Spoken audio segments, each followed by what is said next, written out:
Magandang umaga mula sa Pag-asa Weather Forecasting Center. Ito ng ating update sa binabantayan nating bagyo sa loob ng ating Philippine Area of Responsibility.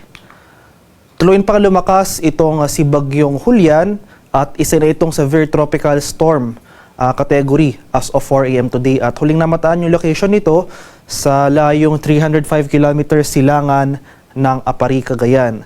Ito ay may taglay na lakas ng hangin na malapit sa gitna na umaabot sa 95 km per hour at pagbugso na umaabot sa 115 km per hour. Kasalukuyan itong gumagalaw west-northwestward sa bilis sa 10 km per hour. Makikita natin dito sa ating latest satellite images na yung mga kaulapan ni Bagyong Julian ay nakakaapekto sa malaking bahagi ng Northern Luzon. Nagdudulot rin ito ng kaulapan sa Central Luzon at sa silangang bahagi ng Southern Luzon. At ito yung ating inaasahang panahon ngayong araw dito sa area ng Luzon. So malaking bahagi na extreme Northern Luzon sa mga lugar yan ng mainland Cagayan, Batanes, Babuyan Islands, pati na rin sa area ng Ilocos Norte. Asahan natin ngayong araw ang masungit na panahon. Ito yung mga malalakas sa pag-ulan at mga pabugso-bugsong hangin na dala ni Bagyong Julian. Samantala, maulap na kalangitan rin nasasamahan ng mga kalat-kalat na pag-ulan, pagkulog at pagkidlat dito sa nalalabing bahagi ng Northern Luzon, most of Central Luzon, pati na rin dito sa lalawigan ng Quezon at Camarines provinces. Kaya sa mga lugar na ito, especially dito sa malaking bahagi ng Hilangang Luzon, maghanda tayo sa mga banta ng pagbaha at pagguho ng lupa. For Metro Manila and the rest of Luzon ay mas maaliwalas ang ating panahon, mostly cloudy, pero yung mga pag-ulan lamang ay isolated or localized na dulot ng thunderstorms. Cost yan nung trough extension ni Bagyong Julian. Maximum temperature forecast para sa lawag ngayong araw, posibleng umabot ng 30 degrees Celsius. 28 degrees naman sa bahagi ng Tuguegarao at 23 degrees Celsius sa Baguio City. Maximum temperature forecast para sa Metro Manila ngayong araw, posibleng umabot ng 33 degrees Celsius. 33 degrees naman sa bahagi ng Legazpi at 31 degrees Celsius sa Tagaytay. Pagpapatuloy itong mainit at malinsangang panahon dito sa areas ng Palawan, Visayas at Mindanao. Gayun pa man, maghanda pa rin tayo sa mga pag-ulan na dulot ng thunderstorms. So yung mga pag-ulan na ito, walang kinalaman kay Bagyong Julian at dulot lamang ng mga usual na late afternoon to evening thunderstorms. Maximum temperature forecast para sa Kalayaan Islands at Puerto Princesa ngayong araw, posibleng umabot ng 32 degrees Celsius. 33 degrees naman dito sa areas ng Iloilo, Cebu at Tacloban. Maximum temperature forecast para sa Cagayan de Oro ngayong araw, posibleng umabot ng 32 degrees Celsius at 34 degrees naman sa areas ng Zamboanga at Davao City. At ngayong umaga, as of 5 a.m. today, nagtaas tayo ng tropical cyclone wind signal number 2 sa northeastern portion ng mainland Cagayan, sa bayan yan ng Santa Ana, at sa eastern portion ng Babuyan Island, sa mga isla ng Camiguin at Babuyan. Samantala, signal number 1 ang nakataas sa area ng Batanes, sa nalalabing bahagi ng Cagayan, sa rest of Babuyan Islands, sa bahagi ng Isabela, sa area ng Apayao, dito sa Abra, Kalinga, sa eastern and central portions ng Mountain Province, ang mga bayan yan ng Natunin, Paracelis, Sadanga, Barlig at Bontoc.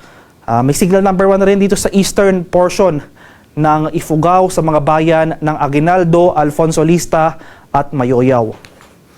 Signal number 1 na rin nakataas sa area ng Ilocos Norte, sa northern portion ng Ilocos Sur, sa mga bayan ng Sinait, Cabugao, San Juan, Magsingal, Santo Domingo, Bantay, San Ildefonso at San Vicente.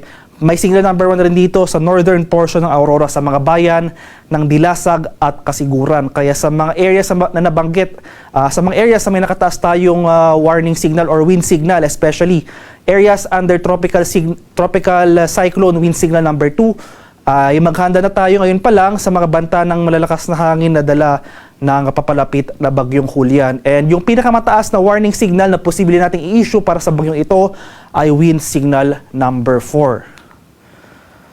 At sa mga lugar naman na walang nakataas na tropical cyclone wind signal, posible pa rin tayo makaranas ng mga pabugso-bugsong hangin. So ngayong araw, sa mga areas ng Aurora, Calabarzon, Romblon at Bicol Region, asahan natin yung mga pagbugso ng hangin. And tomorrow, bukas, makakaranas rin tayo ng mga malalakas na hangin o yung gusts of wind dito sa area ng Pangasinan, Zambales, Bataan, Aurora, Quezon Province, Romblon at Bicol Region. At sa mga pag-ulan naman o yung heavy rainfall na dala ng nasabing bagyo, Ngayon pa lamang, asahan natin na magpapatuloy yung mga pag-ulan sa most of northern Luzon. So asahan natin itong heavy to intense rains sa areas ng Batanes at Babuyan Islands.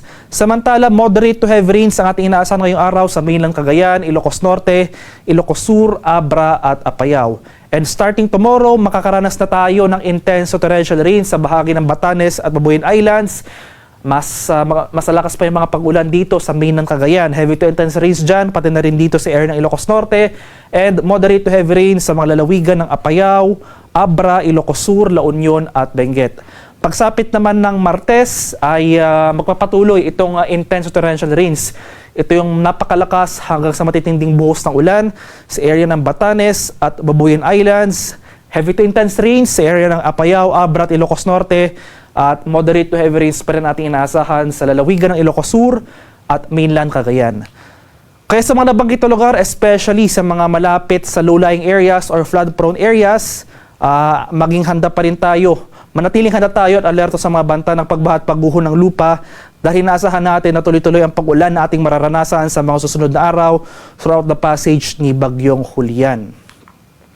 At sa kalagayan naman ng ating karagatan, as of 5 a.m. today, may nakataas tayong gale warning sa ilang seaboards ng Northern Luzon. So sa seaboards ng Batanes, Babuyan Islands, dito sa northern coast ng Ilocos Norte, sa mga bayan niya ng Burgos, Bangi at Pagudpud, ilang seaboards rin ng Cagayan, sa mga bayan niya ng Abulug, Balesteros, Apari, Camalanyugan, Bugoy, Santa Teresita, Pamplona, Sanchez Mira, Claveria, Santa Praxede, Santa Ana, Gonzaga, Lalo at Gataran. Kaya sa mga lugar na ito, sa ating mga kababayang mangingisda at may mga maliliit na sasakyang pandagat, sa mga areas sa may nakataas na gale warning, kung maaari ay huwag po muna tayong pumalaot dahil inaasahan nga natin itong maalon hanggang sa napakaalong karagatan na dala ng papalapit na Bagyong Julian. And for the seaboards dito sa rest of Northern Luzon, pati na rin dito sa area or sa seaboards ng Aurora, asahan naman natin itong moderate to rough sea conditions, katamtaman hanggang sa maalong karagatan, kaya mapanganib pa rin yung paglayag sa mga areas na ito. Kaya iba yung pag-ingat pa rin sa ating mga kababayan na maglalayag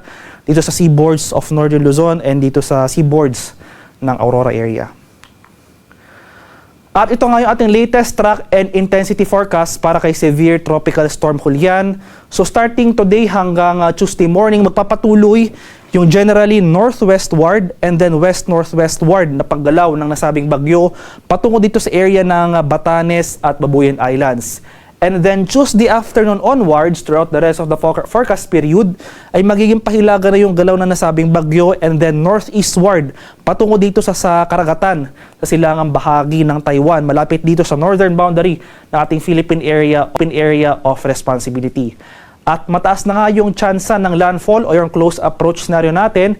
Ganoon pa rin ating tinitingnan na scenario sa ngayon, posibleng mag-landfall ito or lumapit ng bahagya yung sentro ng bagyo dito sa area ng Batanes at Babuyan Islands, posible yan bukas. So mataas yung chance ng landfall sa areas na ito tomorrow. And then this evening or so ngayong gabi hanggang bukas sa madaling araw, inasahan natin yung patuloy na paglakas si Bagyong Julian into a typhoon category. At mataas nga yung chance ng rapid intensification sa mga susunod na araw, kaya hindi natin tinatanggal yung posibilidad na maging isang ganap na super typhoon itong si Bagyong Julian sa mga susunod na araw. So yung peak intensity ng Julian ay habang malapit ito sa area ng Batanes at Babuyan Islands. Kaya hindi lang dito sa extreme northern Luzon, kundi malaking bahagi ng northern Luzon, pati na rin dito sa area ng eastern section ng central Luzon.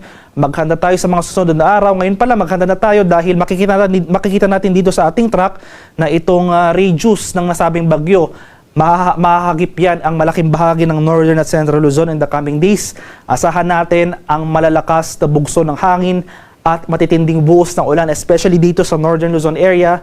Kaya maghanda tayo at umantabay sa mga future tropical cyclone bulletins na i-issue ng Pag-asa.